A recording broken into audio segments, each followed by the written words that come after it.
Pra, çështja që ne nuk japim shembullin të parët për mos përdorimin e smartphone. Tani më falni se dhe është bërë jeta e smartphone-it është bërë e pandashme me jetën e përditshme. Kur thua punonjësi policisë përdor celularin që ta saktësojmë gjatë momentit në drejtimin e mjetit, apo kur të ndalon ty dhe Kur të ndalon më ka telefonin dorë. Tani po shikon TikTok, po shikon Instagram, nuk e di çfarë po shikon ai. Më ka rastismu, më kanë dalluar dhe qesha që të shkruan, se më thash me qesh Të lutem, tani mos ta bëjmë nuk ka. Nuk po ngjet gjë.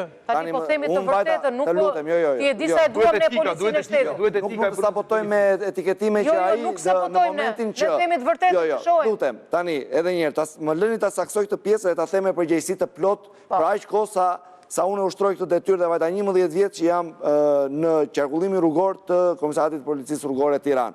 Dhe po të them, ngarkesa e dinamikës së përditshme të punës nuk të lejon që ti të merresh, sidomos në momentin kur ti ndalon një drejtues mjeti.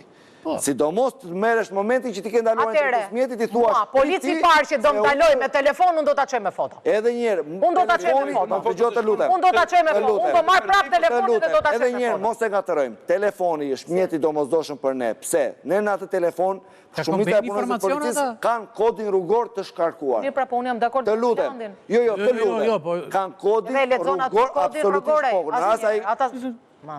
Të lutem, edhe një herë. Por kemi gjithë jetën që merremi dhe edhim sytë në letra. Tani edhe unë që vi këtu dhe ju më mbani për njohës të mirë të kështu dhe unë ka raste që jam i detyruar ta lexoja të nenin. Absolutisht ta them unë, sepse jemi ngatruar gabime, punonjësi i policisë ka bërë gabime trashanike për një shkelje që është shumë e thjeshtë dhe ka bërë gabime në perceptim, pse sepse ngarkesa e ditës të bën që të ngatërohesh. Jam dakord. Spartak. Jam dakord që ngarkesa është ekstreme.